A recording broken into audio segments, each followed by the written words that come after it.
จะพาไปทัวร์ตลาดนัดของภาควิชา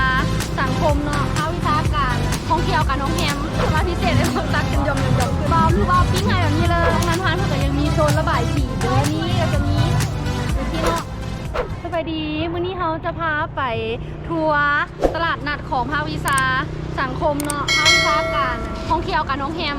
เซิร์ฟเขาจะจัดตลาดนัดมื้อนี้เป็นมื้อสุดท้ายแล้วเด้อเดี๋ยวเขาไปพาไปเบิ่งบรรยากาศมื้อสุดท้ายเป็นยังไงมาเบิ่งกันเลยนี่คำถามเพิ่นขายเป็นสินค้าทีละนึกเนาะแล้วก็เป็นประเภทขนมแต่ว่าเพิ่นได้เกี่ยมเครื่องปิดแล้วเพิ่นหันเพิ่นได้ขายดีแฮงตัวนี้เรามาเบิ่งบูธที่2กันเลยบูธที่2เพิ่นก็จะขายเป็นน้ำมันบ่มีน้ำอย่างแน่มีน้ำกระเจี๊ยบกับในนั่งเรือไหนน้ำกระเจี๊ยบกับอันน้ำเต้าหู้ว้าวแต่แซ่บแท้ตัวง่ายๆแบบนี้มีแพ็กเกจจิ้งนะฮักแบบนี้เลยตู้เข้าได้นี่นะ8,000โอ้มื้อทำเบียร์เขาขายตู้9,000แต่ว่ามื้อนี้เป็นมื้อสุดท้ายเนาะเขาขาย8,000โอ้มันไทยที่ว่ามักงานโป่งงานเซลมาเด้อมื้อนี้มื้อสุดท้ายเพิ่นเซลกระแลมรอดนี่กระแลมย้อนยุคมีน้ำอย่างแน่นี่ให้เบิ่งเลยเป็นแบบนี้เลยเด้อก้อนอันนอกเท่าไหร่ที่หนึ่งน้ำส้ม3,000 2,500 3 อัน 2 อัน 5เป็นไผ่ที่ว่าอยากย้อนยุคเนาะมาลองกินมาลองชิมได้เด้อทำผมคอนเซ็ปต์เอามาเบิ่งทางในห้างเพิ่นมีมันเอาให้แล้ว3,000นี่เนาะเป็น DIY พงกระแจเด้อได้เบิ่งเลยเพิ่นฝากห้างนี่ฝากห้างเท่านี้เด้อซื้อราคาบ๊ายบายโอเคเนี่ยฝากอะไรเลยถ้าเต็มใจขายเพราะใจซื้อเด้อเข้ามาแม่ก่อนได้เด้อแม่ขายแล้วแม่ค้าหน้าหักเองเด้อแม่คนได้กระแลมบาทนี่ให้เบิ่งเครื่องตกแต่งเนาะนี่มีแต่ตัวหน้าหักเลยแม่เลือกใส่ซื้อขอบซื้อแฟนก็ได้เด้อแต่งเป็นเงินพวงกระเจตัวเองเก๋ๆก็ได้ต้องหมูกระหน้าหักเด้อวันนี้มันยังมีโซนให้นึงยังบ่รวมอันนี้ดีร้อนละอันนี้น่ะโซนให้พวกเพิ่นก็จะแต่งแบบนี้เนาะเป็นสไตล์แบบว่าแคมปิ้งแบบโรแมนติกสิเนาะแบบนี้เลยแล้วก็มีต้นคริสต์มาสเนาะเข้ากับธีมที่ว่าใกล้จะมาฮอดนี่เนาะนี่ค่ะปัดมานาคายฮู้แบบนี้ก็ได้สินเจ้าแล้วเขาก็จะไปบูธที่2กันเลยโอ้ยทางหน้าเพิ่นก็ยังมีอันนี้พร้อมทางหน้าเพิ่นจะมีขายอันนี้เป็นเครื่องหัตถกรรมเด้อเฮ็ดจากสีมือคนลาวเนาะเดี๋ยวมันนำห้านได้เด้อมีอันนี้เนาะมีหวดมีแอปเข้ามีอย่างหลายอย่างเลยเนาะเพิ่นขายเนาะตัวนี้เนาะมันใครที่มาอย่าลืมมาอุดหนุนเด้อมีกาแฟพร้อมนี่มีกาแฟพร้อมตัวนี้น่ะตัวนี้เพิ่นว่ามีอย่างก่ออาราบิก้าบอกเพิ่นว่า25,000 กีบเด้อเนาะอาราบิก้า25,000 กีบอาราบิก้ามันละติบ่นี่ยังเหลือแต่อาราบิก้าโอ้เพิ่นเฮ็ดให้สดๆเลยเด้อทุกคนเดี๋ยวเฮามาโตร้านที่2กันเลยตัวนี้เนาะจะเป็นบูธร้านของพวกเฮาเองเนาะก็ซื้อร้านของพวกเฮาแม่นมาแวะบ้านเฮาเนาะสำหรับอันนั้นเฮาก็จะเป็นโดดเด่นเป็นเอกลักษณ์สไตล์บ้านเฮาเนาะให้เบิ่งเลยอยู่ห้างร้านเฮาบูธเฮาเนาะก็จะมีสินค้าหลากหลายอย่างให้เลือกบ่ว่าจะเป็นขนมเนาะสินค้าที่ระลึกยาพื้นเมืองแล้วก็เครื่องหัตถกรรมหลายอย่างเนาะขนมเฮาก็จะมีประเภทนี้เลยมีขนมตัวนี้เป็นขนมข้าวซอยตัดเด้อถุงหนึ่ง2,000เซลล์มื้อสุดท้ายเด้อแล้วก็กะละเมก็จะมี2รสเนาะเป็นรสออริจินอลกับรสแบบหลายกินหลายรสชาติมีบางงานนำเด้อตัวนี้น่ะแล้วก็เครื่องหัตถกรรมภายในห้างเลยผู้ใดที่ว่าใกล้ฮอดปีใหม่แล้วเนาะยังบ่ฮู้จะซื้อของขวัญปีใหม่อยากให้พ่อแม่จังซี่ก็สามารถซื้อได้เด้อสวยหรูแพงแฮงแบรนด์ของคำแสนเด้อตัวนี้เด้อแบรนด์ดังเด้อน้องนี้เฮาก็ยังมีนี่เนาะยาพื้นเมืองตัวนี้สามารถซิมฟรีได้เด้อสำหรับยาเนาะมียาดีกระเพาะแล้วก็ยาแบบกระชับมดลูกแล้วก็ดีกระเพาะเส้นดีกระเพาะลำไส้หลายอันเนาะที่ต้องการกันมาได้เด้อตัวนี้โรงงานเพิ่นอยู่ไสอ้ายตัวนี้โรงงานเพิ่นจะตั้งอยู่เมืองธุรคมแขวงเวียงจันทน์เนาะบ้านหาดไซเดี๋ยวตัวนี้เฮาซิมฟรีได้เป็นบ่ได้แน่ไม่เพิ่นให้ซิมฟรีพร้อมว้าวมันไผคิดว่าย่านแบบว่าเป็นยาสิเนาะมันสิฟื้นอย่างมันสิเฟื่อนมันสิขบอย่างสิสามารถมาลงซิมก่อนเด้อได้เด้อเจ้าแล้วถ้ามาเบิ่งทางนอกจากนี้เนาะพนักงานฮะเฮาก็ยังมีเป็นโซนใส่แขน DIY เนาะคือแบบนี้เลย นี่มีหลายอย่างเด้อพวงมาแจกแบบลาวๆแบบนี้ก็มีเด้อแบบอันนี้เป็นคนลาวเฮ็ดเองเด้อ Made in ลาวสินะนี่แล้วก็มีแบบนี้เขาสามารถ DIY เองได้เด้อเมื่อทุกคนออกแบบได้แล้วเนาะเขาก็จะมีเด้เขาจะมีคนอันเฮ็ดให้เลยแบบนี้เลยคู่กับน้องกันแล้วมาเบิ่งได้เลยบ๊ายบายตรงนี้ ไปมาอุดหนุนกันเลยเด้อของเขามีสินค้าหลากหลายเลย เนี่ยลูกค้าประจำเขาเด้อตัวนี้น่ะนอกนั้นเนาะเขายังมีโซนถ่ายรูปเนาะงามๆแบบนี้เลย ผู้ใดที่มาแล้วเนาะห้ามพลาดเด้อมาถ่ายรูปกับนอคำเขาตัวนี้เลยนี่แล้วเขาก็นอกนั้นเนาะร้านเขาก็ยังมีแพ็กเกจทัวร์เด้อสำหรับผู้ใดที่ว่าอยากไปทัวร์เนาะแต่ว่าผู้ไปสายเขาแนะนำเลยเด้อทัวร์เมืองเฟืองเนาะตัวนี้แต่ว่าเขาจะไปประมาณเดือน2เด้อ2 มื้อ1 คืนเนาะในราคา 490,000 กีบมีรายละเอียดตามนี้เลยมัน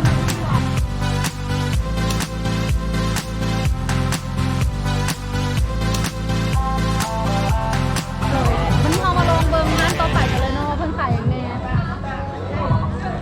ตัวนี้เพิ่นขายเป็นข้าวเปล่าๆแล้วข้าวเขียนเนี่ยก็ข้าวเขียบมันต้นโอ้เพิ่นจีให้เลยเด้อนี่นะแล้วก็เป็นโซนไทยฮูที่นี่มีบุฟเฟ่ต์พร้อมเด้อบุฟเฟ่ต์เป็นบุฟเฟ่ต์กระทานบ้านมีบุฟเฟ่ต์พร้อม 6,000 กีบทุกคนนี่เพิ่นว่ามีตักแซ่นี่เด้อใส่จอกแบบนี้เต็มตักเท่าไหร่ก็ได้เต็มให้มันได้เต็มนี่ 6,000 กีบความสามารถพิเศษในคนตักจนยองขึ้นแล้วก็ขายฮูเขาจะมาขายเป็นขนมย้อนยุคเนาะแล้วก็มีเห็ดอันนี้เขาจะเห็ดอย่างว่านี้เห็ดดำๆที่ว่าเขาจะกินแก้มเหล้าแก้มเบียร์แซ่บเด้อตัวนี้นะน้องเคยมาซื้อละแม่นบ่อันนี้ก็จะเห็ดอย่างก่อน เห็ดพุด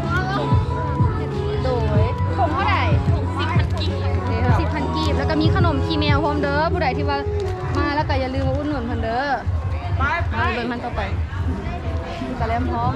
สำหรับผู้ใดที่ว่าเซาสุดจากเซาสุดงามๆแบบนี้เนาะอย่าลืมร้านเพิ่นเด้อราคาสุดๆกะ 10,000 กีบสุดจัดไหมคะใส่เลยเดี๋ยวนี้ก็เป็นบุฟเฟ่ต์เจ้าโดยเป็นบุฟเฟ่ต์ป่นส้มทั้งหวานเลยมันบอก โหดกันเลย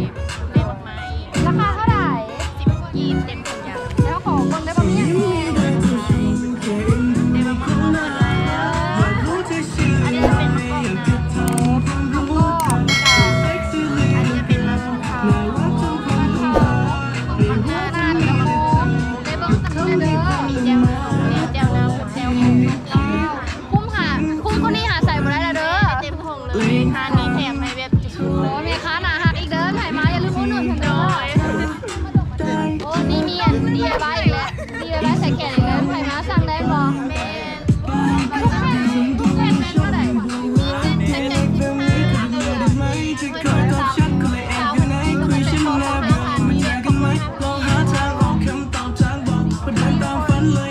แต่เส้นหนาหักเด้อ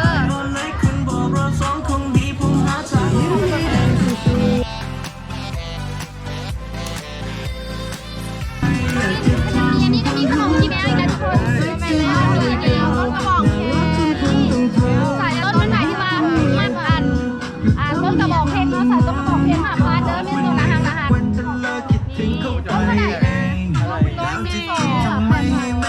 ขับน้องไปเลี้ยงแน่ไหมคะว่าเด้อพาเลี้ยงแล้วไปเลี้ยงแน่เอาไว้มีคนดูแล คนนี้มาได้ ได้แล้วตรงนี้มันก็ยังมีน้ำสาลีเด้อนี่น้ำอุ่นแน่อุ่นหนุนน้องแน่ เข้ากับชุดเลย ฮะ เข้ากับชุด เข้ากับซุปเขาเลยนี่นะเอ้าต้องให้เป็นพรีเซนเตอร์แหละได้ถ่ายมาอุ่นหนุนแม่ค้าเด้อแม่ค้านะฮะเพน้องนี้มันก็จะมีแบบเป็นโซนถ่ายรูปเนาะแบบนี้เลยเพิ่นจะตบแต่งกับงามนะฮักเด้อเพิ่นเอาอันเมาหญ้าเอาดอกหญ้าอย่างเนาะมาตบแต่งแบบนี้แล้วก็ผ้าลองนะไฮมูด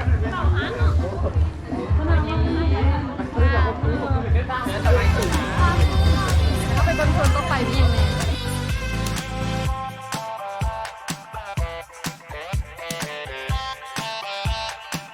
ระหว่างเด็กใกล้จะหมดแล้วมาซื้อใส่เพิ่นในเด้อมีหลายรสมีรสเต็มเลยนะคะ จีเลยจีช็อกโกแลตนี่สตรอเบอรี่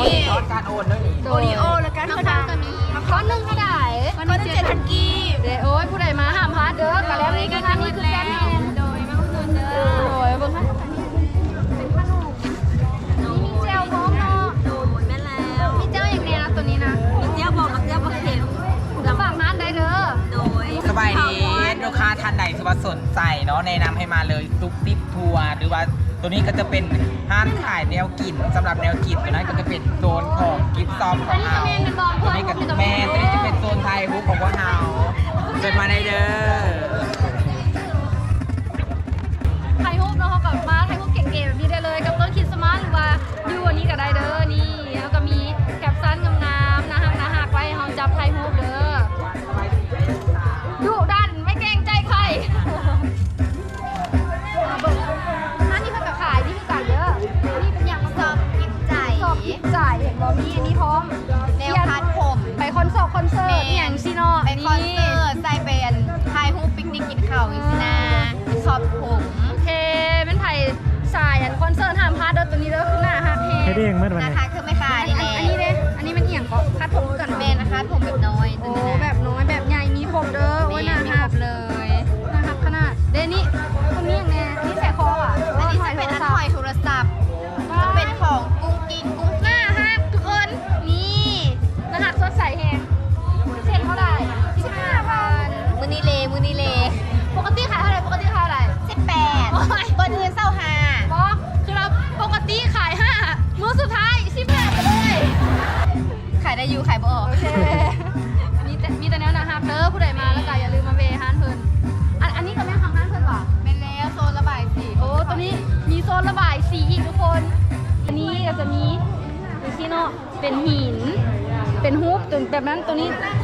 มีหลายแบบแฮงเด้อว่าจะเป็นมีผู้หรือว่าตุ๊กตาตัวอื่นเนาะโดเรมอนมีครบเบิดไซส์ใหญ่ไซส์น้อยให้เราสามารถเอาไปนางระบายสีได้แล้วเบิ่งโซนระบายสีเพิ่นก็จะมีทางอยู่ในเนาะหรือว่าใครที่แบบอยากมาระบายสีแบบซิ้วๆอยู่เนาะพี่ก็ได้เด้อดิบ่โล่งๆแบบนี้เลย คนจ่ายเท่าไหร่คนมาระบายสีเท่าไหร่แฮงได้แล้วเนาะนี่แบบนี้เลยไปนั่งซิ้วๆระบายสีแล้วมาระบายสีคนเดียวบ่หรือว่ากับหมู่หรือว่ากับแฟนก็ได้เด้อนี่นี่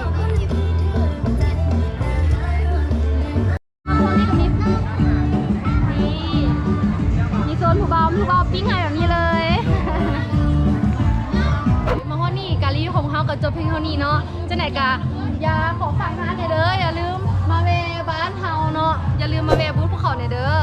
มาฮอดนี่เนาะก็อย่าลืมไปกดไลค์กดแชร์กดติดตามคลิปของเขาแน่พบกันคลิปหน้าบ๊ายบาย